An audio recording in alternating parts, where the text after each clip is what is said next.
patuhi untuk kedepannya selama kelas kita tahun pelajaran 2024-2025.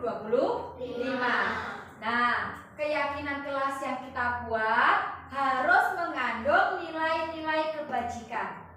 Jadi kalian harus menuliskan, mengutarakan ide, mengutarakan pendapat kalian itu yang mengandung kalimat-kalimat kebajikan.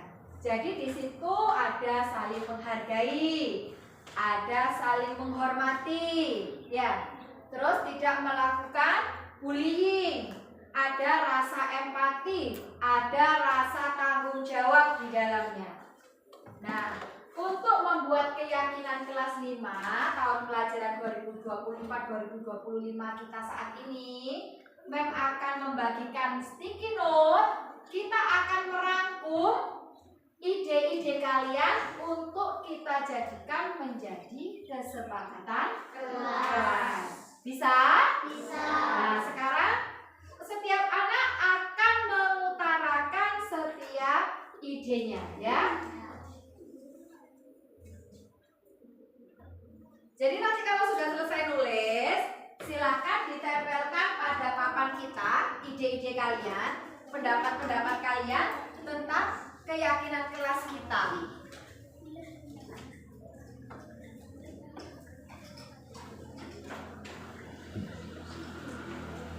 Jadi ketika kalian membuat keyakinan kelas, harus mengandung kalimat-kalimat positif ya, yang mengandung nilai-nilai kebajikan.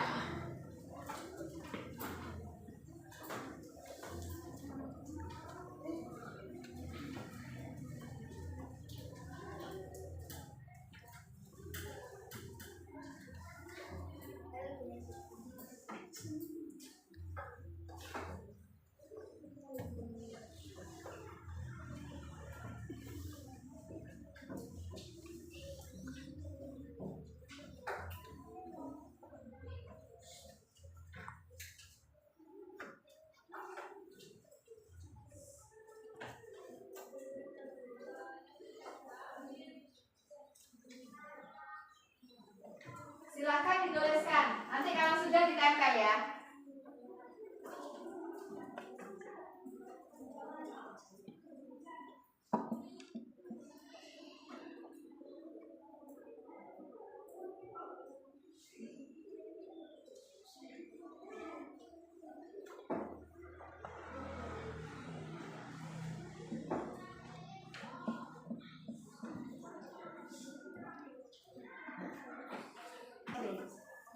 Yang selesai anak-anak, silakan ditempel di papan kita. Jadi ide-ide kalian nanti akan kita satukan ya menjadi keyakinan kelas kita. Ayo silakan ditempel. Yang rapi ya, dari atas. Yang rapi dari atas. Nah, yang rapi dari atas ya.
ini tadi adalah ide-ide kalian tentang keyakinan kelas 5 SDN Watukunomo 2. Nah, memang ada beberapa perwakilan yang membacakan keyakinan kelas.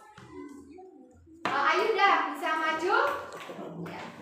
Ayo bacakan pendapatmu tentang keyakinan kelas kita. Apa yang harus ada? Dibaca Ayunda. Saling menghormati dan menghargai sesama teman. Oke, bagus. Saling menghormati dan menghargai sesama teman. Selanjutnya, Felita. Ayo Fel. Bacakan punyamu Fel. Bacakan punyamu Fel. Saling menghormati. Oke, terima kasih. Saling menghormati. Selanjutnya tadi ya, Zahra. Zahra. Baca yang keras Zahra, madep ke depan Zahra. Aktif dalam pembelajaran, saling menghargai satu sama lain, semua siswa harus bersikap sopan. Ya, terima kasih. Bagus sekali, bisa kita masukkan ya, Zahra. Terus Cika, ayo Cika, bacakan idemu Cika. Sopan dalam bicara dan menghargai satu sama lain. Oke, terima kasih. Sopan dalam bicara dan menghargai satu sama lain. Terakhir ya, terakhir kita nggak bacakan semua ya. Terakhir, Riza, ayo Za, kesini Za. Ayo Za, bacakan Za, milikmu Za. Saling menghormati satu sama lain, guru serta semua warga sekolah. Terima kasih. Saling menghormati, berarti pintar sekali. Berarti kalian tahu ya di sini nilai-nilai kebajikan yang ada untuk keyakinan kelas kita. Nah, dari ide-ide kalian ini nanti akan diketik sama Mem supaya bisa menjadi keyakinan kelas untuk kelas 5. Dibacakan Mem untuk yang lainnya. Ada disiplin saat pembelajaran, bagus. Alika ya, Rafa, saling toleransi meskipun berbeda keyakinan, pinter dan harus saling menghargai. Siva menghargai satu sama lain. Ajeng bergotong royong sesama teman. Abel menjaga kebersihan kelas. Pedro, kebersihan adalah tanggung jawab semua siswa dan siswi kelas 5. Alvin saling menghormati sesama teman. Elsie, kebersihan kelas ditanggung semua anak dan saling membantu satu sama lain, lalu saling toleransi satu sama lain. Alicia, tepat waktu. Kita juga harus tepat waktu ya. Yuki menghormati teman satu sama lain. Azril saling menghormati satu sama lain, menjaga kebersihan kelas dan lingkungan sekolah. Safira, semua siswa bersikap sopan dan santun dalam setiap kegiatan. Leo membuang sampah pada tempatnya. Dan Novan saling tolong menolong. Nah, dari keyakinan kelas 5 ini yang sudah kalian sampaikan, pendapat-pendapat yang sudah kalian sampaikan, nanti akan kita rangkum, nanti akan diketik sama Mem, dirangkum supaya menjadi keyakinan kelas yang kita miliki untuk kita terapkan selama 1 tahun ke depan. Baik, terima kasih anak-anak.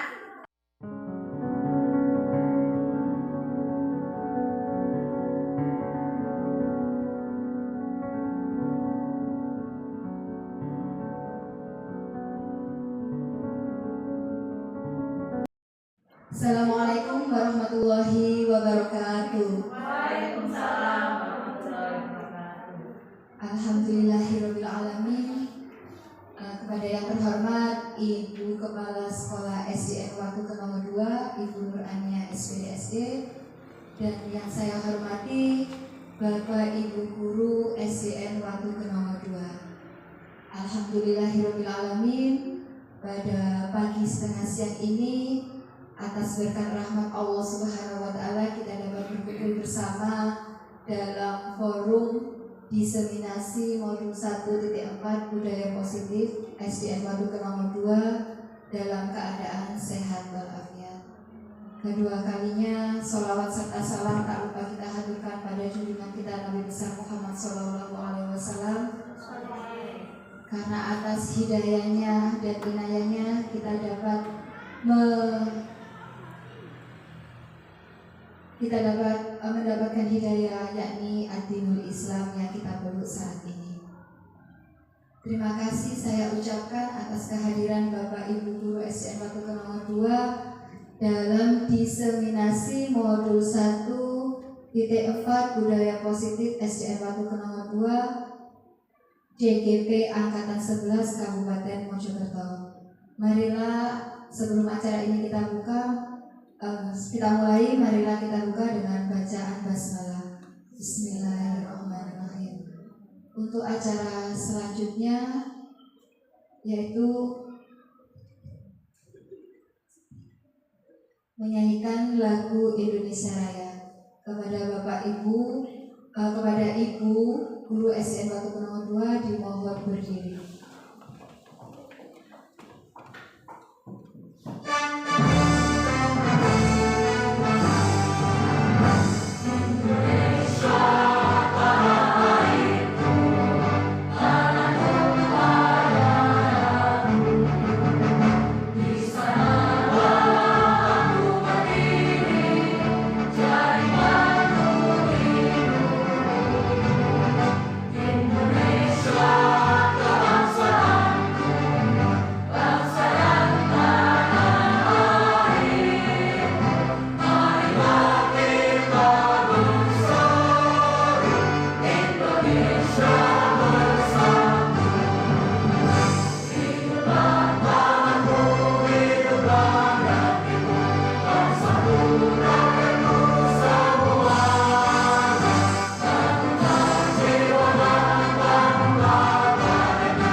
Terima kasih, silakan duduk kembali. Untuk acara selanjutnya yakni sambutan dari Ibu Kepala Sekolah SDN Watu Kenongo 2 kepada Ibu Nur Ania SPD, dipersilakan.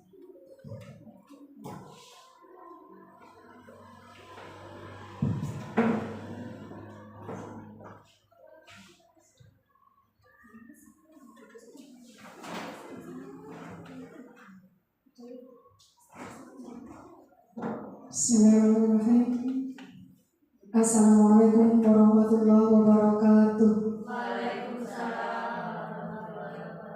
Yang terhormat Bapak Ibu Guru SDN Watu Kenongo 2 yang saya hormati, Ibu Lilik Nurmayasari, TGP Angkatan 11. Puji syukur kehadirat Allah Subhanahu wa Ta'ala karena pada hari ini kita dapat berkumpul dalam kegiatan diseminasi modul 1.4 Budaya Positif oleh JGP Ibu Lilik Nurmayasari. Sholawat serta salam tak tercurahkan pada junjungan kita Nabi besar Muhammad SAW, karena atas syafaat beliau kita dapat mengenal Islam, agama rahmat bagi seluruh alam. Bapak Ibu yang saya hormati, saya ucapkan terima kasih atas kesediaan waktunya untuk hadir di sini menerima diseminasi positif modul 1.4 Budaya Positif dari Ibu Lili. Mudah-mudahan nanti apa yang Bu Lili sampaikan dapat bermanfaat bagi kita semua, bagi anak didik kita, bagi kemajuan SDN Watu Kenongo 2. Mudah-mudahan nanti apa yang sudah dijelaskan Bu Lili tentang budaya positif dapat diterapkan oleh Bapak Ibu Guru di kelas masing-masing. Begitu ya? Ya, itu saja dari saya, Bu Lili. Semoga lancar, sukses sampai akhir nanti pengumuman lulus DKP. Saya akhiri. Assalamualaikum warahmatullahi wabarakatuh.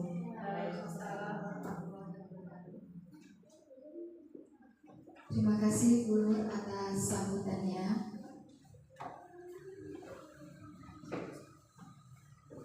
Kita lanjutkan acara selanjutnya, yaitu presentasi untuk diseminasi modul 1.4 budaya positif SDN Waktu nomor 2. Nah, sebelum saya presentasi, kita ice breaking dulu. Nah, berdiri semua Bapak Ibu, kita ikuti apa yang di video ini. Sabina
sudah gak ngantuk insya Allah. Oke, sekarang kita ke konsep utama budaya positif kita hari ini. Yang pertama adalah perubahan paradigma belajar, kemudian disiplin positif. Yang ketiga kebutuhan dasar manusia. Selanjutnya motivasi perilaku manusia. Yang kelima keyakinan kelas. Yang keenam posisi kontrol restitusi. Dan yang terakhir nanti kita akan belajar tentang segitiga restitusi. Nah, perubahan paradigma belajar dulu ketika di zaman kolonial Belanda, kita hanya belajar disuruh membaca dan menulis saja. Membaca, menulis, serta berhitung. Itu pun hanya untuk kalangan-kalangan tertentu. Tidak semua masyarakat Indonesia mendapatkan pendidikan. Sedangkan sekarang untuk pendidikan paradigma baru, pendidikan kita tidak hanya disuruh belajar dan menulis. Kalau dulu kita masih belajar itu kita masih ada, kalau misalnya tidak mau baca kan masih ada dipukul sama guru. Nah, untuk paradigma baru sekarang pendidikan itu harus berpusat pada murid, di mana kita menuntut murid agar mencapai kebahagiaan lahir dan batin yang setinggi-tingginya. Pembelajaran yang berorientasi pada penguatan kompetensi dan pengembangan karakter yang sesuai dengan nilai-nilai Pancasila. Oleh karena itu, untuk kurikulum kita saat ini sesuai dengan paradigma baru, kita memakai kurikulum merdeka. Nah, di sini kita menerapkan bagaimana penguatan kompetensi dan pengembangan karakter yang sesuai dengan nilai-nilai Pancasila. Pembelajaran paradigma baru ini memastikan praktek pembelajaran yang berpusat pada murid, yang mana setiap murid belajar sesuai dengan kebutuhan dan tahap perkembangannya untuk mewujudkan profil pelajar Pancasila.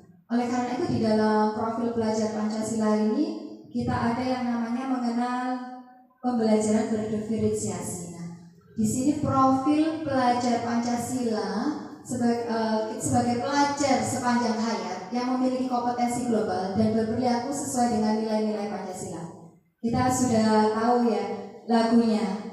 Belajar Pancasila, beriman dan bertakwa pada Tuhan yang Esa, dan berakhlak mulia, berkebinekaan global, gotong royong mandiri, kreatif dan bernalar kritis. Paradigma baru ini dengan adanya profil belajar Pancasila, kita dengan sesuai dengan KHD yang diajarkan oleh Ki Hajar Dewantara, dengan profil belajar Pancasila ini kita dapat menuntun anak untuk mencapai kebutuhannya, untuk mencapai pendidikannya tanpa harus ada paksaan. Jadi dengan profil belajar Pancasila ini kita bisa mengembangkan karakter yang dimiliki oleh anak. Sekarang kita ke budaya positif dan ekosistem positif. Dalam bukunya Ki Hajar Dewantara lampiran 1 Dasar-dasar Pendidikan Keluarga tahun 1 nomor 1, 2, 3 dan 4. Di sini beliau menyampaikan bahwa kita ambil contoh perbandingannya dengan hidup tumbuh-tumbuhan seorang petani. Dalam hakikatnya sama kewajibannya dengan seorang pendidik. Yang menanam padi misalnya hanya dapat menuntun tumbuhnya padi. Ia dapat memperbaiki kondisi tanah, memelihara tanaman padi, memberi pupuk dan air, membasmi ulat-ulat atau jamur-jamur yang mengganggu hidup tanaman padi dan lain sebagainya. Nah dari sini anak-anak itu sebenarnya kan pada pertemuan sebelumnya sudah pernah disampaikan Bu Eka bahwa anak-anak itu sudah punya garis-garis halus. Kita tinggal menebali. Sebenarnya bahwa menurut KHD di sini anak itu bukan kertas kosong, tapi dia sudah memiliki garis-garis halus yang kita sebagai guru tinggal menebali, kita arahkan kemana, mau kemana dia. Jadi tidak ada di sini tuntutan, tapi kita menuntun. Kita tidak bisa memaksakan kehendak kita terhadap peserta didik kita. Itu adalah filosofi KHD yang diajarkan dalam pendidikan guru penggerak ini. Jadi anak didik kita sudah ada garis-garis halusnya, kita tinggal menebali mereka mau kemana, kita arahkan supaya mereka memiliki nilai-nilai sesuai dengan nilai-nilai karakter pada profil belajar Pancasila. Nah, apa makna budaya positif? Terus apa contoh penerapan positif yang telah kita terapkan? Budaya positif di sekolah yaitu nilai-nilai dan kebiasaan-kebiasaan di sekolah yang berpihak pada peserta didik agar mereka dapat berkembang menjadi pribadi kritis, penuh hormat dan tanggung jawab. Ini adalah budaya positif. Jadi kita tidak bisa memaksakan kehendak kita. Budaya positif ini merupakan perwujudan dari nilai-nilai atau keyakinan universal yang diterapkan di sekolah. Jadi nilai-nilai seperti saling menghormati, saling menghargai, bekerja sama. Jadi nilai-nilai dari keyakinan universal nantinya itu yang harus kita terapkan ke anak-anak. Jadi kita agar anak-anak memiliki nilai-nilai positif di dalamnya. Kita ciptakan budaya-budaya yang anak-anak tetap dalam lingkungan positif, tidak ada negatif di dalamnya. Nah, budaya positif ini diawali dengan perubahan paradigma tentang teori kontrol. Jadi di sini kita sebentar Bapak Ibu ya sejenak. Misal di tangan kita kepal barang paling berharga di tangan kita. Anggap di tangannya jenengan ada sesuatu yang sangat berharga. Misal jenengan kasihkan itu, wah nanti bisa kehilangan, bisa merasa sedih, pokoknya paling melo, paling kehilangan sedihnya. Ketika ada teman kita, ada barang di tangannya Bu Erna, digenggam sama Bu Erna, pegang berlian, seberat 1 ton. Gak cukup ya. Nah, ada Bu Iswati yang ingin Bu Erina untuk membuka kepala tangannya. Kira-kira apakah Bu Erina mau membukanya? Bagaimana Bu Erina? Apakah mau membukanya? Tentu saja tidak. Nah, dari sini kita tahu kontrol tersebut ada pada siapa? Iya, ada pada Bu Erina. Berarti kontrol tersebut ada pada diri kita masing-masing. Karena apa yang kita genggam itu adalah barang yang berharga. Ya, tidak mungkin Bu Erina mau memberikan cuma-cuma barang berharga dalam genggaman tangannya. Nah, itu adalah paradigma baru tentang teori kontrol. Nah, di sini ilusi kontrol, perubahan paradigma teori kontrol disampaikan oleh Dr. William Glasser. Jadi kita itu memiliki beberapa ilusi sebagai guru. Ilusi guru itu dapat mengontrol murid. Benar nggak sih, kita itu sebenarnya punya kontrol, bisa mengontrol murid. Nah, kita juga punya ilusi bahwa kritik akan membuat orang merasa bersalah. Kritik itu membuat dia serta diri kita itu merasa bersalah. Itu dapat menguatkan karakter. Ini adalah ilusi-ilusi yang disampaikan oleh Dr. William Glasser. Yang ketiga, kita juga ada ilusi bahwa semua penguatan positif, pemberian penghargaan, dibujuk secara terus-menerus itu efektif dan bermanfaat. Coba kita rasakan, nanti kita rasakan apakah ilusi-ilusi ini benar ada di dalam diri kita sebagai pendidik. Terus kira-kira ini efektif nggak sih? Benar nggak ini?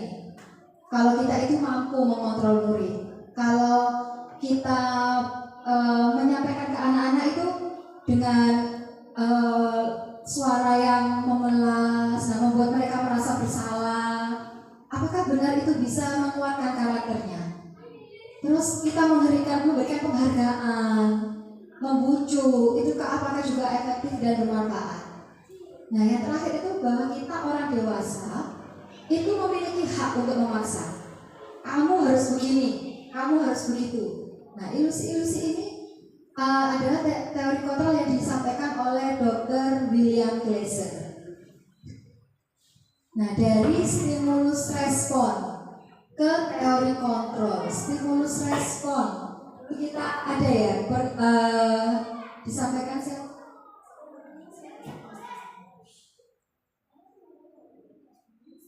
teori stimulus respon ke teori kontrol. Pertama, stimulus respon itu kita mencoba mengubah orang agar berpandangan sama dengan kita. Jadi misal murid kita, saya menginginkan seperti ini, dia harus bisa seperti yang saya mau. Nah, kita rubah menjadi kita berusaha memahami pandangan orang lain tentang dunia. Jadi kita tidak bisa memaksakan apa yang kita miliki, apa yang kita inginkan ke orang lain. Jadi kita harus memahami seperti apa pandangannya dia tentang dunia. Jadi ini menurut saya bagaimana dengan anak didik kita. Jadi seperti itu. Yang kedua, perilaku buruk dilihat sebagai suatu kesalahan. Anak-anak kalau sudah melakukan kesalahan itu mesti kita memberikan label, iya kan?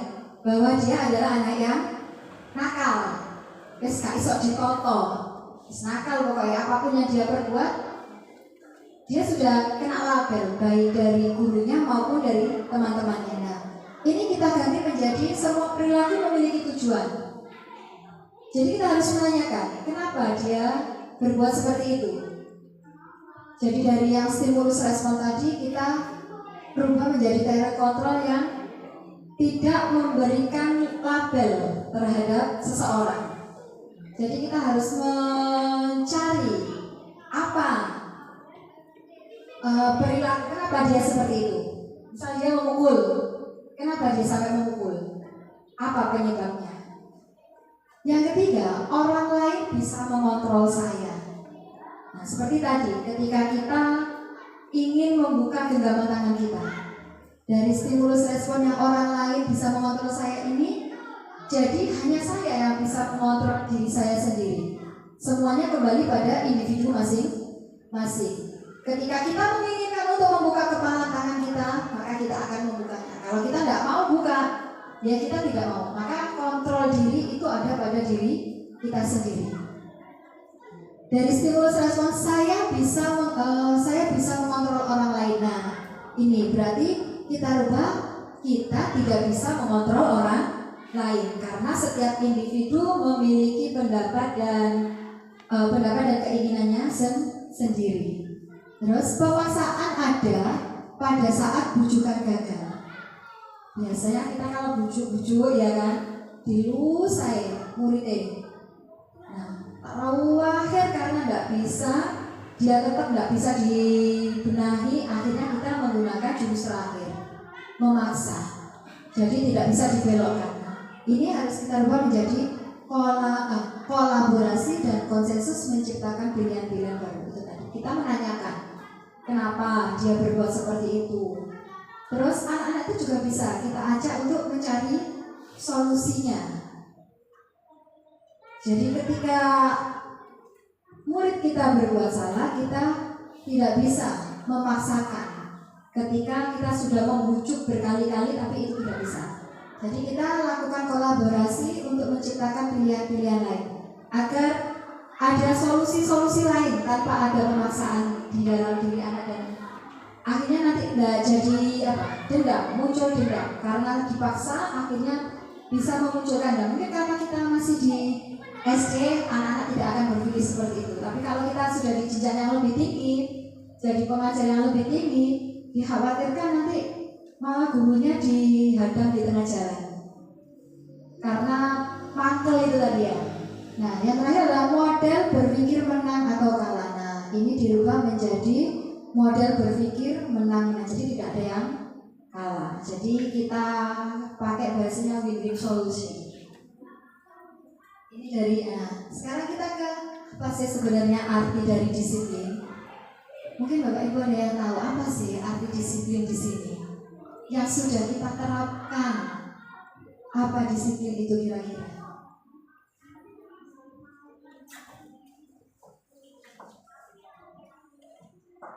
Yes. Aku kata aja enggak apa-apa. Apa sih disiplin itu sebenarnya? Melakukan segala sesuatu dengan tepat waktu, melakukan segala sesuatu dengan tepat waktu. Melakukan segala sesuatu dengan tepat waktu, disiplin. Nah, coba kita, sebelum kita ke disiplin, menurut Bapak Ibu di pertanyaan pematik ini, penjenengan setuju apa tidak? Hukuman dapat mendisiplinkan anak. Tergantung dari hukuman yang kita berikan. Tergantung dari hukuman yang kita berikan. Jadi tidak semua hukuman dapat mendisiplinkan anak. Berarti setuju apa tidak setuju? Pilihannya di situ. Nah, setuju apa tidak setuju? Hanya di situ. Nanti akan kita bahas untuk selanjutnya. Jadi di pematik ini hanya difokuskan pada setuju atau tidak setuju. Hukuman dapat mendisiplinkan anak. Nah, yang setuju coba. Kalau kita memberikan jawaban tetapi kalau tidak bisa memberikan alasan, itu kalau menurut saya kan itu pilihannya setuju atau tidak setuju. Harusnya ketika kita memberikan pendapat itu disertai dengan pernyataan kenapa kok misalnya setuju atau tidak setuju itu mengapa. Kalau hanya setuju dan tidak setuju kok. Oh, ini kan tematiknya Bu Eka. Nanti kan kita ke selanjutnya. Nah, jadi Bu Eka itu setuju kan enggak? Hukuman itu dapat mendisiplinkan anak. Jadi kita ambil berarti di sini ambil aja di hukuman itu kita kan lebih ke konotasi negatif, ya kan?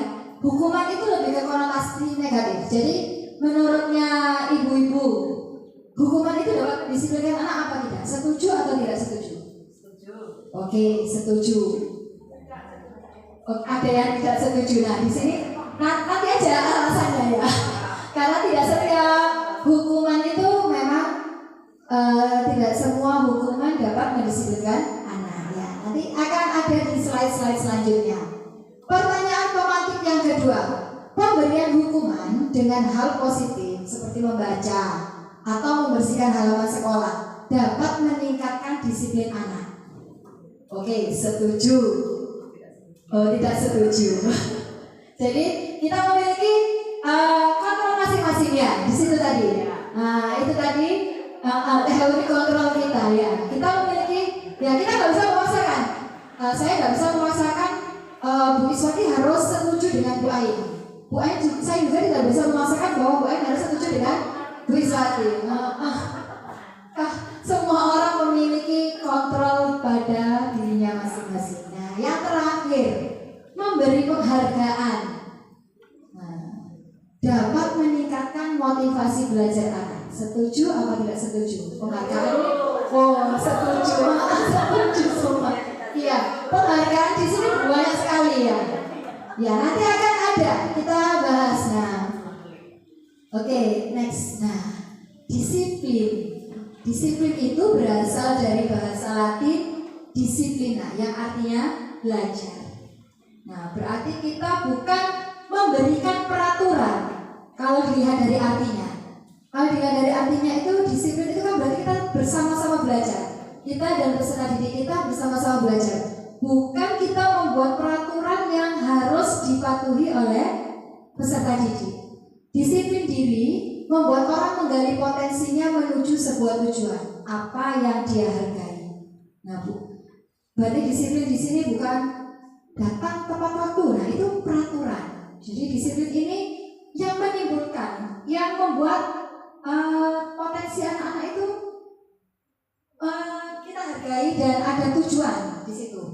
Nah, namun dalam budaya kita, makna kata disiplin telah berubah menjadi sesuatu yang dilakukan seseorang pada orang lain untuk mendapatkan kepatuhan, ya kan? Akhirnya itu kita melakukan kedisiplinan itu agar anak didik kita itu patuh pada kita, tidak melakukan pelanggaran. Nah, akhirnya jadilah peraturan-peraturan yang mengikat terhadap anak didik. Nah, di sini maksudnya disiplin bukan seperti itu. Kecenderungan umum adalah menghubungkan kata disiplin dengan ketidaknyamanan. Mereka kan jadi gak nyaman, iya kan? Jadi gak nyaman. Wah, aku teko telat, nanti disuruh berdiri kalau memilih.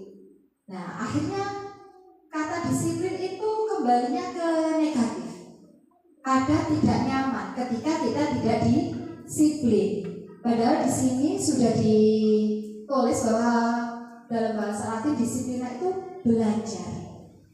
Berarti disiplin itu harusnya kita belajar untuk memperbaiki diri, memunculkan hal-hal positif yang ada dari diri kita, yang mampu untuk dihargai orang dan kita mampu untuk menghargai orang. Nah, disiplin adalah proses kontrol diri. Jadi disiplin itu bukan kita memaksakan aturan-aturan yang kita buat. Berhubungan dengan kontrol diri, perasaan taat dan patuh terhadap nilai-nilai yang dipercaya dan merupakan tanggung jawabnya. Jadi disiplin itu kita memunculkan bahwa hal tersebut itu merupakan tanggung jawab saya. Tidak ada keterpaksaan di dalamnya. Jadi memang disiplin itu memang lebih, kalau kita anggap itu lebih ke peraturan-peraturan yang harus ditaati. Nah, kalau di sini disiplin itu bukan aturan-aturan yang harus kita taati, tapi perasaan taat itu akan muncul ketika kita memunculkan nilai-nilai yang dipercaya dan merupakan tanggung jawab. Nah, disiplin positif merupakan cara penerapan disiplin tanpa kekerasan dan ancaman. Nah, kita harus merubah paradigma disiplin di sini. Sudah tidak ada lagi mengancam tadi kan menimbulkan rasa tidak nyaman. Aduh, aku kalau tidak kerjakan tugas nanti disuruh lari lapangan. Nah, itu kan disiplin-disiplin yang yang memunculkan ancaman sehingga anak-anak merasa tidak nyaman. Nah, kedisiplin-disiplin yang kita munculkan saat itu budaya positif itu yang datang dari anak-anak yang bisa mereka hargai dan dihargai. Nah, ini ada disiplin itu ternyata untuk menghindari ketidaknyamanan atau hukuman. Kan lebih banyak ke situ ya Bapak Ibu ya. Siswa kita kan kalau kita disiplinkan, bahkan saya sendiri, ayo anak kalau di kelas gak boleh rame ya, diperhatikan. Nah, itu itu tuh bisa memunculkan rasa tidak nyaman. Wah, rek, aku dikokon meneng tok kale oke. Nah, takut dihukum.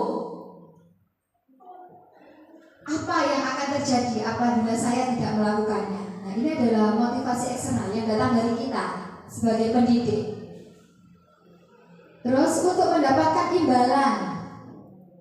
Jadi saya itu disiplin, mau disiplin biar dapat imbalan, nanti dikasih permen, nanti dikasih bintang.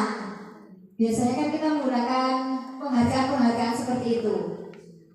Nah, apa yang akan saya dapatkan apabila saya melakukannya? Nah, ini harusnya mereka melakukannya dengan penuh tanggung jawab, ya kan?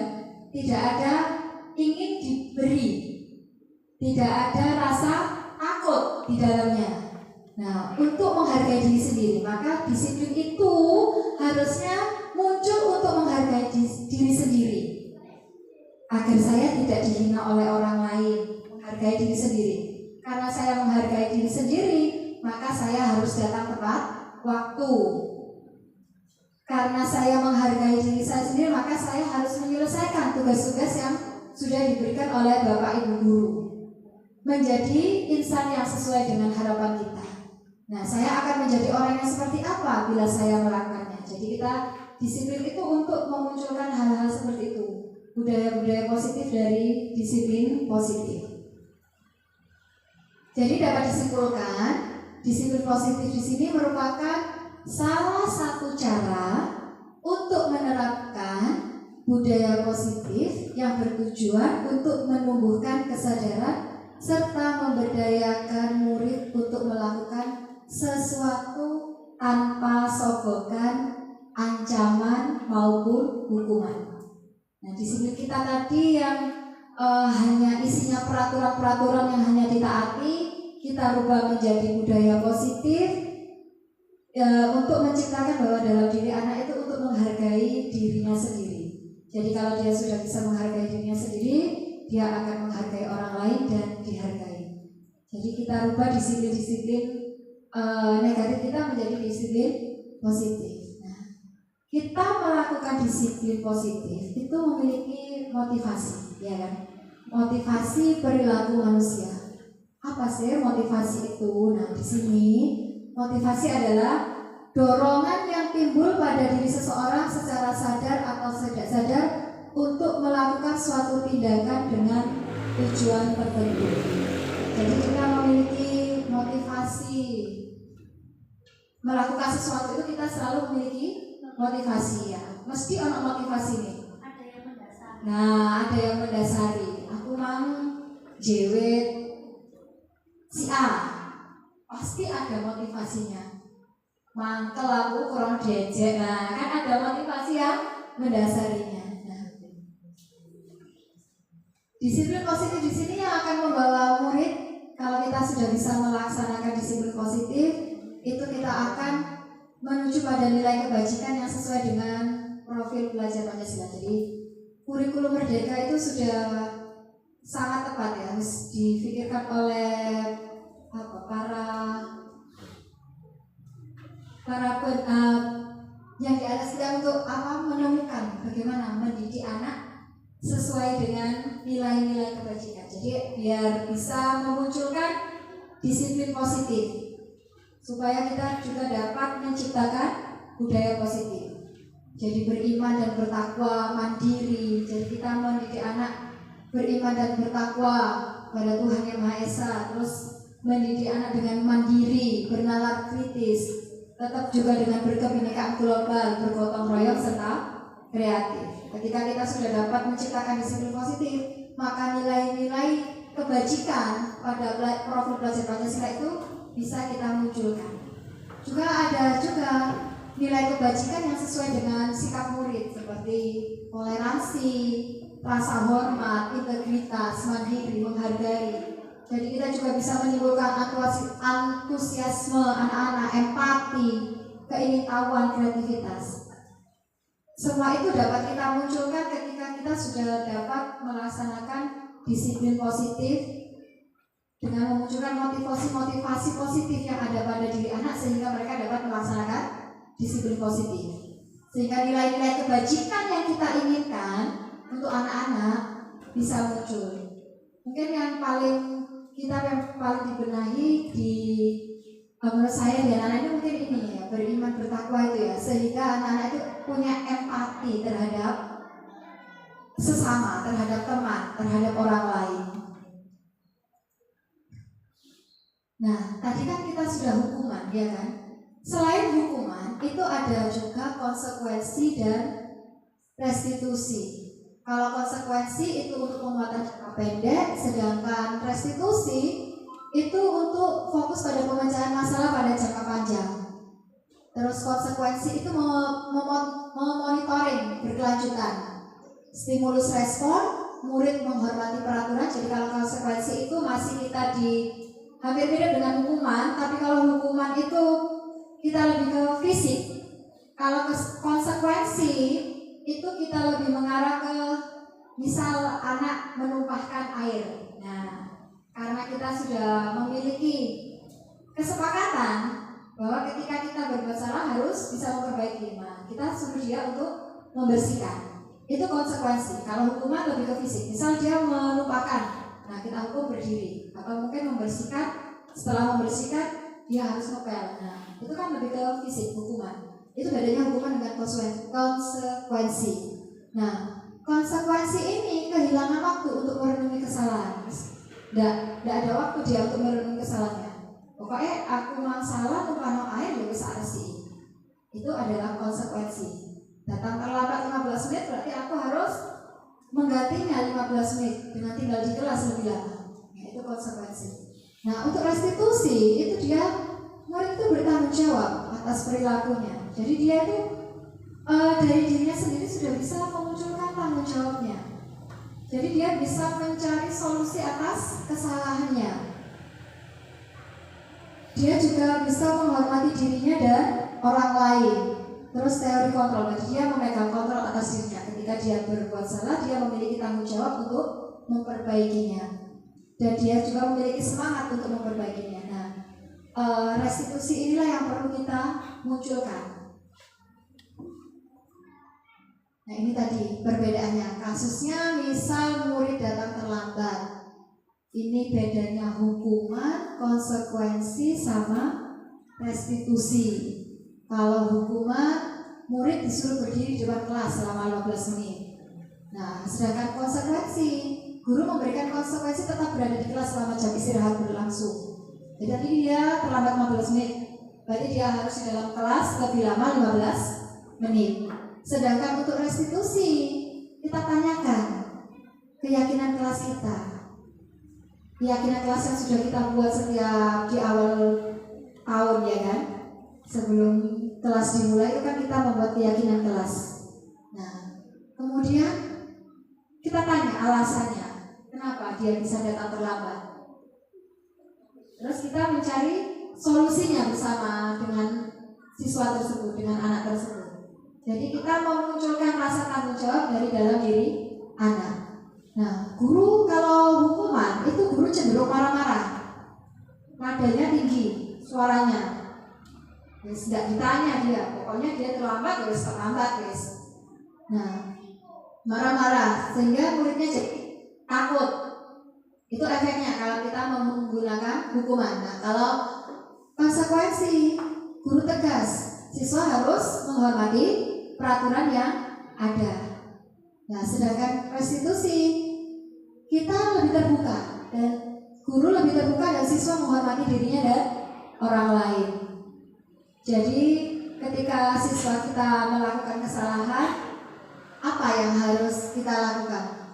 Apakah kita menggunakan hukuman, ataukah konsekuensi, atau restitusi? Kira-kira dari ketika itu dengan contoh kasus murid datang terlambat, mana yang akan kita pilih?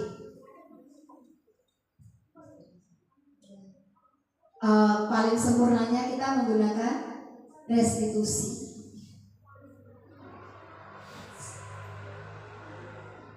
Nah, mengapa tidak peraturan saja? Dari tadi hukuman, kan akhirnya kalau hukuman, konsekuensi itu kan kita memunculkan peraturan, ya kan? Akhirnya itu peraturan.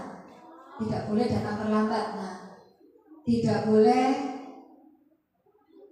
bergurau, tidak boleh bermain dalam kelas. Akhirnya yang muncul adalah tidak boleh, dilarang.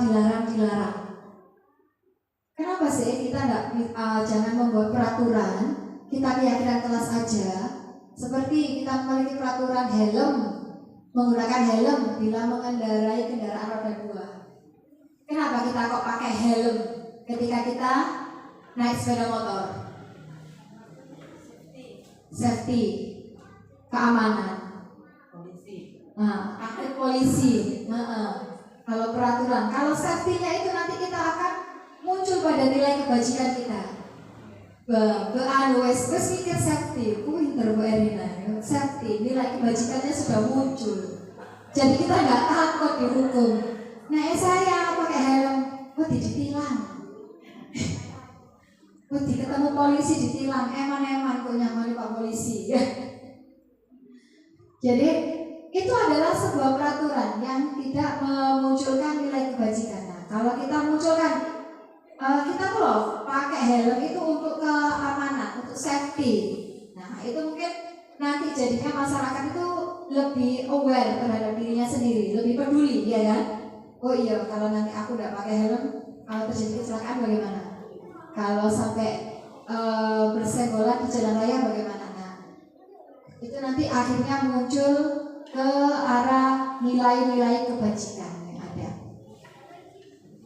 Sama halnya dengan mengapa kita memiliki peraturan 3M, menggunakan masker, mencuci tangan, dan menjaga jarak. Nah, ini waktu kita masih dalam COVID, ya, kok cek gak kena penyakit, biar tidak tertular. Kan kita mikirnya seperti itu ya kan, biar tidak tertular COVID-19. Nah, padahal ini meskipun tidak ada COVID, kita harus tetap melaksanakannya. Untuk apa? Kesehatan. Karena pakai masker itu juga mengurangi karbon dioksida yang kita hirup. Nah, ketiga, mengapa kita memiliki peraturan harus datang tepat waktu saat mengikuti pelajaran? Seperti tadi ya, harus datang tepat waktu, tidak boleh telat. Jangan mari. Nah, untuk mendukung motivasi intrinsik itu, nah kita kembali ke itu tadi. Sudah Bu Erina sudah bisa memunculkan nilai-nilai kebajikannya tadi, ya kan? Nilai-nilai kebajikannya dari keyakinan untuk menggerakkan seseorang dibandingkan mengikuti serangkaian peraturan-peraturan. Tapi karena di pikiran kita itu kita terkungkung oleh peraturan-peraturan. Tadi kita pakai helm biar gak disemprit sama Pak polisi, ya kan? Nah, terus kita melakukan 3M itu tadi biar gak ketularan. Nah, itu tadi kan kita terkungkung oleh peraturan-peraturan. Kita belum memunculkan nilai-nilai kebajikan yang ada dalam diri kita. Kenapa kita harus memakai helm? Kenapa kita membiasakan 3M? Nah, itu yang perlu kita munculkan, keyakinan, bukan peraturan. Nah, keyakinan kelas ini selalu kita buat ketika tahun ajaran baru sebelum kita mulai untuk melaksanakan pembelajaran. Keyakinan kelas itu berupa pernyataan-pernyataan universal yang dibuat dalam kalimat positif. Nah, tadi kan kalau kita biasanya membuat keyakinan kelas dalam bentuk kesepakatan kelas itu kan dilarang membuang sampah sembarangan, dilarang ramai di dalam kelas, tidak boleh datang terlambat. Benar atau tidak Bapak Ibu? Itu yang kita gunakan ya. Kata-kata yang kita gunakan dalam keyakinan kelas kita. Nah, itu akan kita rubah menjadi kalimat positif supaya timbul adanya saling menghargai. Pertama yang paling itu adalah memunculkan menghargai diri sendiri. Jadi keyakinan kelas tidak dibuat dalam jumlah banyak sehingga mudah diingat. Jadi kita tidak perlu bikin banyak-banyak 5 tapi anak-anak dari dirinya sendiri, dan itu mengandung kalimat-kalimat positif yang bisa memunculkan rasa tanggung jawab dari dalam dirinya sendiri. Jadi tidak ada paksaan tidak ada rasa tidak nyaman di dalam dirinya, takut kalau aku datang terlambat nanti ini, kalau aku ramai di kelas nanti ini. Nah, kita buat keyakinan kelas itu yang membuat anak-anak nyaman, yang ada kalimat-kalimat positif di dalamnya. Nah, budaya positif itu lingkungan besarnya, ya kan? Pertama, kita dari peraturan kelas. Nah, peraturan kelas ini kita buat menggunakan kalimat-kalimat positif sehingga menjadi keyakinan kelas. Gak perlu banyak-banyak, pokoknya area-area. Jadi ketika dia tidak melaksanakan keyakinan kelas yang dibuat, ketika kita tanya, ayo, yang A tadi sudah melakukan apa? Keyakinan kelas kita yang sudah kita bikin apa? Yang sudah tidak sesuai sama yang kamu lakukan hari ini. Mereka akan ingat, tidak perlu banyak-banyak, 5 gitu mungkin cukup. Nah, itu yang perlu kita perbaiki. Karena selama ini kalau kita membuat keyakinan kelas itu lebih ke peraturan. Nah, peraturan ini kita ubah dengan menggunakan kalimat-kalimat positif sehingga menjadi keyakinan kelas. Nah, kalau sudah keyakinan kelas bisa berjalan, maka akan muncullah menjadi lingkungan positif. Kalau semua lingkungan positifnya sudah bisa, sekolah kita akan memiliki budaya positif.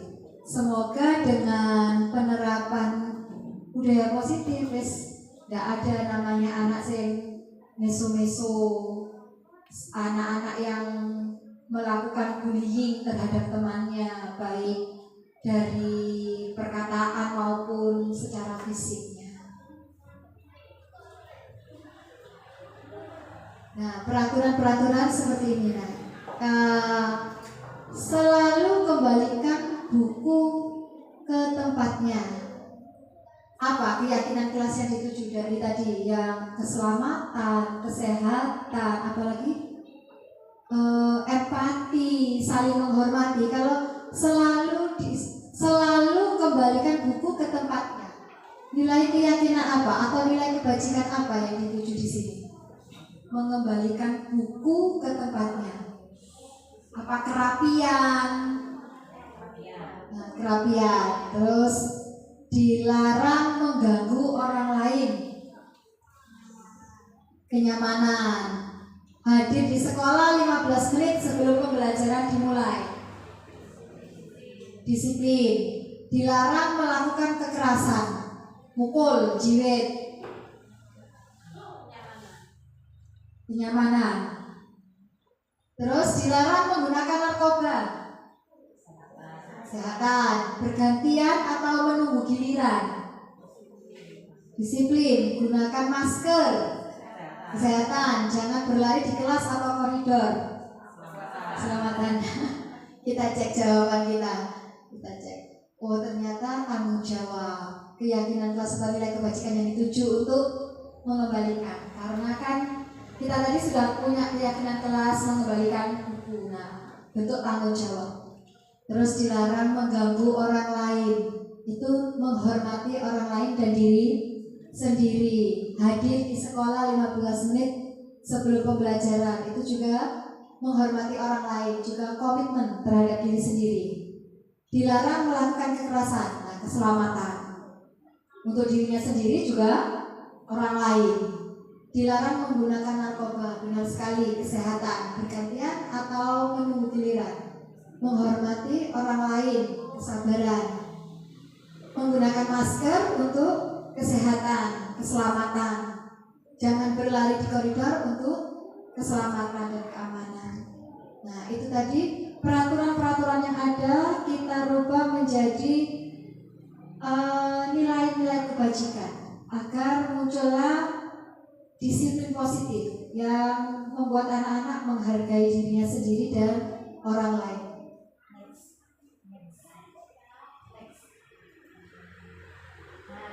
Sebentar, biar gak bosan berdiri, ayo joget-joget.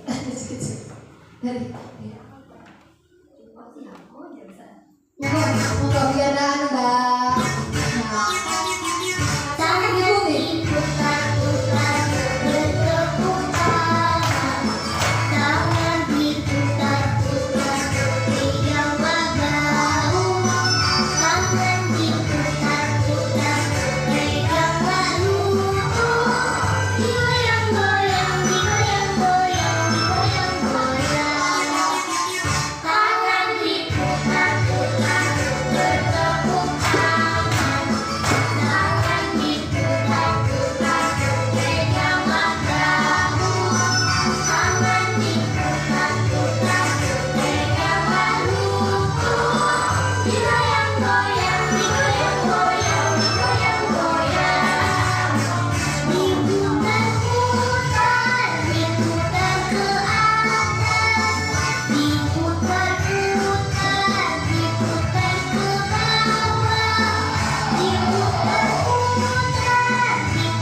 Harusnya tadi Bu Ain ya maju ke depan.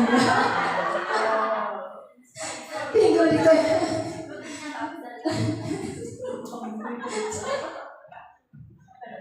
ya, karena lututnya nggak bisa diputar jadi bokongnya yang diputar. Nah, tadi penghargaan. Tadi di awal kita bilang bahwa penghargaan itu apa tadi ya? Efektif ya. Efektif, bisa memunculkan motivasi anak. Penghargaan itu adalah sesuatu yang diberikan pada perorangan atau kelompok jika mereka melakukan suatu keulungan, suatu kebaikan. Hal-hal yang positif yang bisa mereka lakukan, kita itu biasanya suka sekali memberi penghargaan, baik melalui kata-kata maupun memberikan permen atau bintang. Nah, anak-anak pasti merasa senang ketika mereka dapat bintang, masih dipasang di tangannya tuh, seneng banget itu bentuk penghargaan. Nah, tujuan pemberian penghargaan dalam pembelajaran adalah seseorang akan menerima penghargaan setelah melakukan pembelajaran dengan baik dan akan melakukan pembelajaran sendiri di luar kelas. Kita mengharapkan bahwa dengan pemberian penghargaan akan memberikan hal-hal positif untuk anak-anak. Dengan penghargaan kita dapat menimbulkan motivasi sehingga anak-anak bisa belajar lebih baik. Nah, di sini penghargaan pun memiliki dampak negatif. Nah, kita itu dihukum oleh penghargaan. Kita sudah beranggapan bahwa penghargaan itu dapat memotivasi anak untuk belajar lebih baik. Ya kan, karena anak termotivasi, oh aku iso, aku dikasih Bunda Sati permen. Aku nanti nek bisa, aku dikasih Bu Ain bintang. Nah, ternyata penghargaan itu bisa menjadikan hal-hal yang negatif, pengaruh jangka pendek dan jangka panjang. Jadi penghargaan itu efektif jika kita menginginkan seorang melakukan sesuatu yang kita inginkan. Dalam jangka pendek tidak akan berdampak, dalam jangka pendek saja, dalam jangka panjangnya tidak akan berdampak. Jadi ketika kita sudah memberikan bintang pada pertemuan kali ini, kita menggunakannya 2-3 kali. Nanti di pertemuan berikutnya ini sudah nggak efektif lagi, sudah tidak semenyenangkan ketika kita pertama kali menggunakan penghargaan. Nah, maka itu memberikan pengaruh jangka pendek serta jangka panjang. Selain itu, penghargaan itu menghukum Karena jika suatu penghargaan diharapkan, namun Anda tidak mendapatkannya, aku wis bisa jawab, ternyata gak dikasih. Kan seperti itu, menimbulkan kekecewaan. Nah, penghargaan juga mengurangi ketepatan. Karena dia sering diberi penghargaan, akhirnya aku sisok, gak perlu sinau, sudah bisa tak lakukan. Nah, akhirnya ketika dia diberikan pertanyaan kurang tepat, karena menimbulkan rasa puas diri. Juga penghargaan menjadi tidak efektif, ya kan? Karena itu tadi penghargaan menjadi tidak efektif. Jika saya mengharapkan suatu penghargaan dan tidak mendapatkannya, maka saya akan kecewa dan berkecil hati. Jadi penghargaan pun juga memiliki dampak-dampak yang negatif. Penghargaan juga merusak hubungan. Karena si A sering diberi permen, si B tidak pernah. Akhirnya si B merasa iri, timbul rasa iri. Iya kamu enak, besok jawab, dikasih terus lah aku. Nah, akhirnya tidak berteman. Nah, bahkan penghargaan yang kita inginkan untuk memberi motivasi ke anak-anak itu juga bisa merusak hubungan karena adanya rasa iri. Penghargaan juga menurunkan kualitas. Nah, itu tadi yang harusnya dia belajar lebih giat, dia merasa puas diri. Aku wis iso, wis mesti jawab terus, aku wis selalu dapat bintang, wis gak belajar gak apa-apa, sekali aku bisa. Nah, karena dia merasa puas diri, akhirnya kualitas belajarnya menurun. Nah, dia bisa disalib, dibalap oleh anak-anak yang tidak pernah mendapatkan penghargaan. Nah, bahkan penghargaan pun juga tidak selalu membawa kebaikan. Juga penghargaan itu mematikan kreativitas. Dalam tugas-tugas memecahkan masalah, murid memakan waktu yang lebih lama. Mangewis cepat ya, bisa. Nah, karena diberi penghargaan itu tadi menurunkan belajarnya menurun, ditanya itu kurang tepat. Nah, biasanya kreatif menjadi wis menurut tok. Nah, jadi hati-hati dengan penghargaan. Sedangkan hukuman tadi lebih mengarah pada sebuah tingkah laku agar sesuai dengan tingkah laku yang berlaku secara umum. Hukuman itu lebih ke menaati peraturan. Kita memberikan hukuman itu secara lebih ke fisik, ya, lebih ke fisik. Meskipun itu nanti bunyinya hukuman yang lebih mendidik, tapi itu tetap kita memberikan hukuman. Nah, konsekuensi adalah akibat dari suatu perbuatan. Sudah melakukan kesalahan apa, maka dia harus. Sudah lagi. Di sini. Kapan? Dipaksa di papan belum?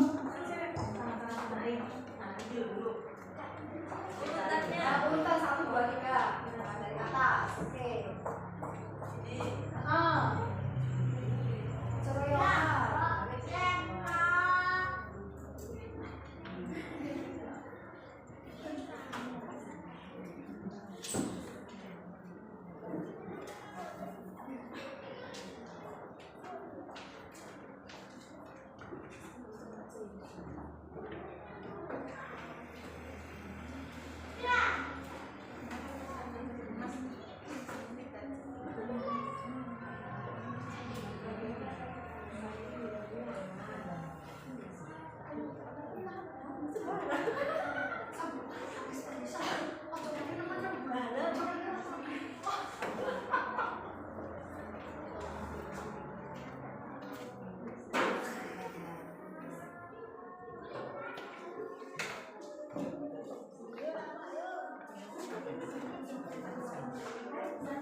Terima kasih ya. Di sini di mana posisi Anda sebelum mengenal disiplin positif? Penghukum, pemantau, pembuat rasa bersalah, penghukum, wakil. Tergantung kondisi sepertinya. Terus ada posisi sebelum mengenal disiplin positif, pembuat merasa bersalah, penghukum, teman, penghukum. Nah, sebelumnya adalah penghukum ya.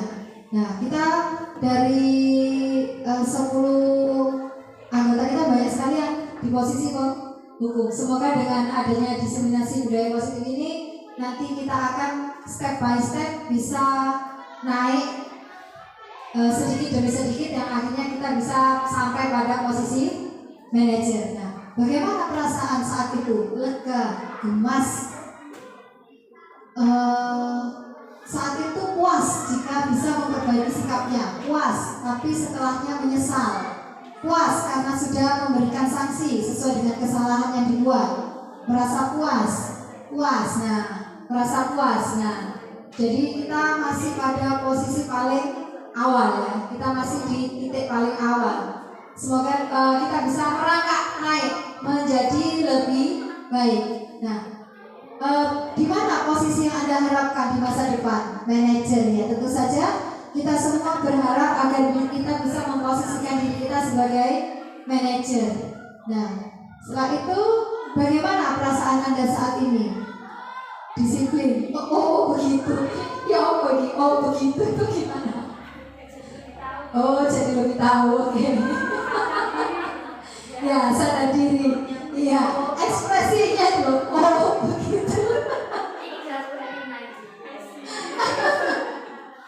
Ya, dengan posisi manajer tentu kita lebih tenang ya, dapat mengontrol diri, damai, tenang karena bisa menyelesaikan permasalahan dengan bijak.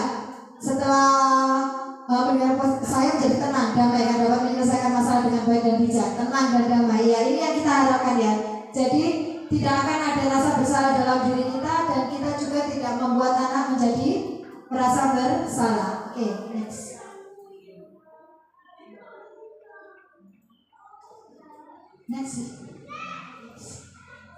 Nah, nada suara yang kalau kita menyampaikan sebuah pesan itu dari kata-kata kita itu akan tersampaikan 10%. Nada suara itu 35%. Jadi terus bahasa tubuh itu 55%. Jadi lebih banyak kita itu bahasa tubuh yang dengan bahasa tubuh seperti itu saja anak-anak sudah paham ya.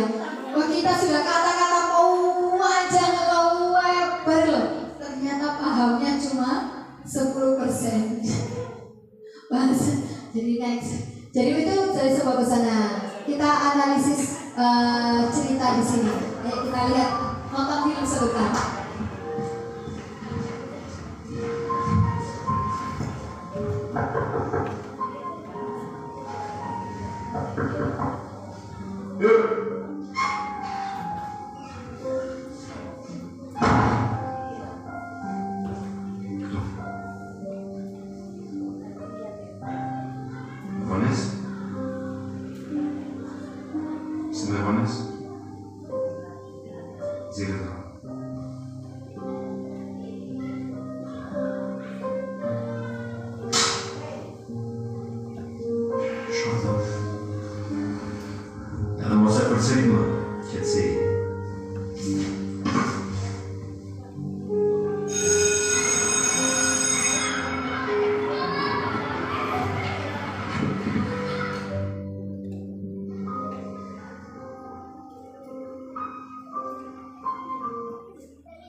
Nah, dari sedikit cuplikan cerita film ini bisa kita lihat. Nah, posisi kontrol mana dari cuplikan film di atas? Penghukum. Iya, dari cuplikan di atas itu penghukum. Jadi kita tanpa babu, nggak tanya. Begitu dia datang terlambat langsung pukul. Begitu datang terlambat langsung pukul.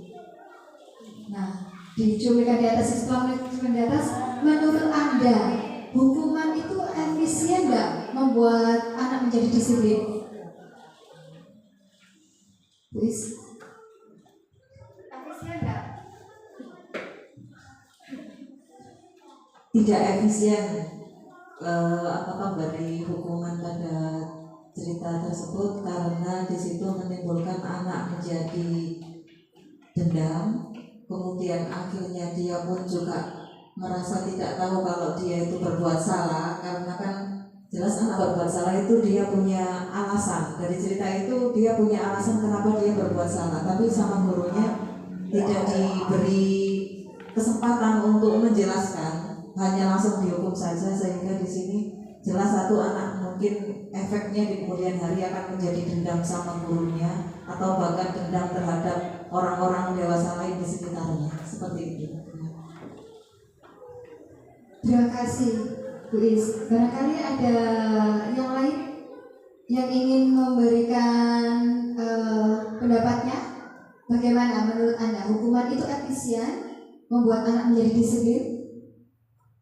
Nah, sekali yang disampaikan Bu Iswati. Pertama, dia akan takut, iya kan? Takut. Gurunya tidak tanya, terlambat langsung pukul, terlambat langsung pukul. Nah, itu takut. Akhirnya dia akan pendendam, jadi pendendam. Nah, dia akan tidak percaya dengan orang-orang dewasa di sekitarnya. Itu kalau kita ada pada posisi penghukum. Jadi kita mari belajar bersama untuk menjadi lebih baik dan akhirnya kita bisa sampai pada posisi manajer. Nah, disinilah fungsi dari adanya restitusi. Restitusi itu adalah proses menciptakan kondisi bagi murid untuk memperbaiki kesalahan mereka, sehingga mereka bisa kembali pada kelompok mereka dengan karakter yang lebih kuat. Dari semua posisi kontrol yang tadi, apalagi kita ada pada posisi penghukum, maka kita perlu merestitusi di sini. Nah, restitusi next. Nah, ciri-ciri restitusi bukan untuk menebus kesalahan, namun untuk belajar dari kesalahan, memperbaiki hubungan, tawaran, bukan paksaan. Restitusi menuntut untuk melihat ke dalam diri. Jadi ketika ada siswa kita yang terlambat, kita tanya terlebih dahulu, kenapa dia terlambat? Apa yang terjadi? Jadi kita tanya dulu sebabnya apa. Restitusi mencari kebutuhan dasar yang mendasari tindakan. Nah, tadi kita sudah ada kebutuhan dasar apa yang mereka penuhi sehingga mereka terlambat. Restitusi diri adalah cara yang paling baik untuk memperbaiki diri. Yang ketujuh, restitusi fokus pada karakter, bukan tindakan. Yang kedelapan, restitusi fokus pada solusi. 9, restitusi mengembalikan murid yang berbuat salah pada kelompoknya. Ketika kita pada posisi yang seperti pada film di atas, nanti mereka tidak bisa kembali pada kelompoknya, ya kan? Mereka merasa bersalah. Mereka merasa bersalah. Nah, inilah perlunya kita menghadirkan restitusi dalam mendidik anak. Nah, dari restitusi dari posisi kontrol itu, ketika peserta didik kita melakukan kesalahan, maka kita bisa menerapkan segitiga restitusi. Yang pertama adalah menstabilkan identitas. Jadi ketika anak berbuat salah, itu kita bisa bilang, iya, kita memang bisa berbuat salah. Misal mereka marah, nah bentak-bentak, benar sekali kamu bisa. Nah, kita tidak secara langsung menyalahkan bahwa tindakannya itu salah. Jadi kita tidak kamu salah, harusnya begini. Nah, tidak seperti itu kita menstabilkannya. Kita cari dulu alasan perbuatannya. Kita juga tidak langsung menghakimi anak, ya. Jadi kita cari sebab akibatnya. Kamu bukan satu-satunya yang pernah melakukan ini. Nah, itu kata-kata yang bisa kita berikan ketika kita menstabilkan identitas. Jadi ketika dia berbuat salah, kita tidak langsung menuju bahwa kamu itu salah. Oh iya, orang itu bisa berbuat salah. Ya pantaslah kita berbuat salah seperti itu. Pantaslah kamu makel, kamu memang dihina. Nah, kata-kata seperti itu nantinya akan bisa menimbulkan anak menyadari kesalahannya. Nah, langkah selanjutnya kita bisa ke validasi tindakan yang salah. Nah, ini baru ditanya. Kamu tentu punya alasan mengapa melakukan itu. Adakah cara yang lebih efektif untuk mendapatkan apa yang kamu butuhkan? Jadi setelah kita stabilkan identitasnya, baru kita validasi tindakan mana yang salah. Nah, setelah dia tahu di mana letak kesalahannya, nah kita menanyakan keyakinan kelas yang sudah kita buat. Nilai-nilai apa yang telah kita sepakati? Misal tadi menghormati, menghargai. Nah, mana yang tidak mereka lakukan pada waktu itu? Nah, setelah itu kita tanyakan, apa yang kamu inginkan? Kalau kamu tahu sudah ini salah, nah nilai kesepakatan yang sudah kamu langgar, nah apa cara yang kamu berikan untuk memperbaiki dirimu? Ini kita menggunakan segitiga restitusi ketika peserta didik kita melakukan kesalahan. Nah, untuk ini menstabilkan identitas, ya kan? Membuat murid yang merasa gagal karena berbuat salah menjadi positif terhadap dirinya. Jadi kita bisa berkata berbuat salah itu hal yang manusiawi. Tidak ada manusia yang sempurna. Bapak Ibu juga buat salah. Kita pasti bisa menyelesaikan permasalahan ini. Nah, ini untuk menstabilkan identitas. Jadi kita tidak langsung menyalahkan. Nah, untuk selanjutnya, setelah kita menstabilkan identitas, kita memvalidasi tindakan yang salah. Di sini kita membantu murid mengenali kebutuhan dasar yang ingin mereka penuhi ketika melakukan kesalahan itu. Pada dasarnya setiap tindakan manusia itu tujuannya untuk memenuhi kebutuhan dasar yang tadi. Ada penguasaan, kebebasan, rasa kasih sayang dan diterima, kesenangan atau bertahan hidup. Di sini kita tanya, kenapa? Alasan mereka. Jadi kita validasi kesalahan yang mereka buat sehingga mereka bisa menyadari. Nah, kamu bisa saja kan melakukan hal yang lebih buruk, tapi kamu tidak melakukannya. Kamu pasti punya alasan mengapa melakukannya. Apa yang penting bagi kamu? Nah, ini yang bisa kita gunakan ketika kita memvalidasi tindakan peserta didik kita yang melakukan kesalahan. Nah, yang terakhir adalah dengan menanyakan keyakinan. Menanyakan keyakinan. Murid melihat kesalahannya dihubungkan dengan nilai-nilai kebajikan yang diyakini, mendasari manusia berinteraksi dengan orang lain. Nah, kita tanya apa nilai yang kita percaya di kelas kita? Nilai-nilai kebajikan atau keyakinan apa yang telah kita sepakati? Kamu ingin jadi anak seperti apa? Apa yang kamu rasakan ketika melakukan itu? Nah, jadi secara tidak langsung kita akan memunculkan solusi dari diri anak sendiri. Nah, ini adalah contoh penerapan segitiga restitusi di kelas 5. Ini ketika anak melakukan bullying.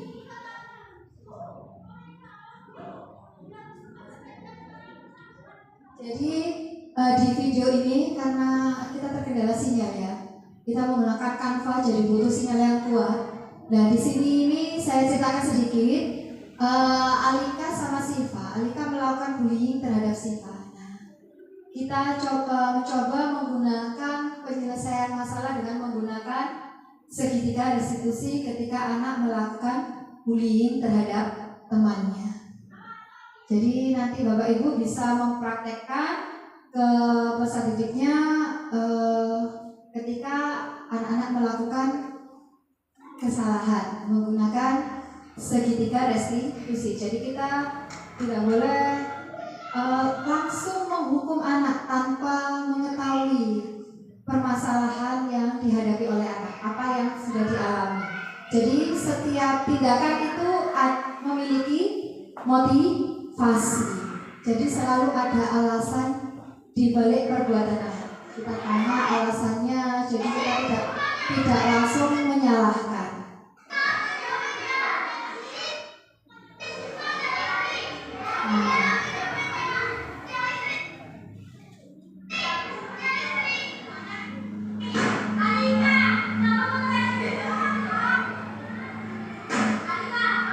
Nah, itu tadi contoh dari penerapan segitiga restitusi.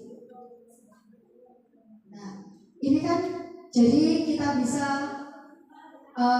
ke anak-anak, apakah kamu ingin berbuat lebih baik? Nah, dengan segitiga restitusi tersebut, jelas anak-anak ingin menjadi lebih baik. Jadi dengan segitiga restitusi kita dapat menumbuhkan rasa tanggung jawab, menyadari kesalahannya, dan juga mencari solusi atas kesalahannya.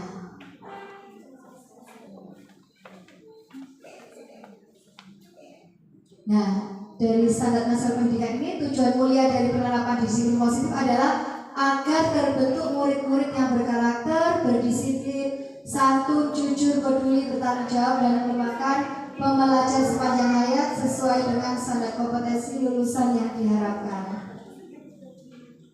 Demikian untuk presentasi saya. Terima kasih. Salam dan bahagia Ibu Bapak Guru hebat untuk diseminasi modul 1.4 budaya positif.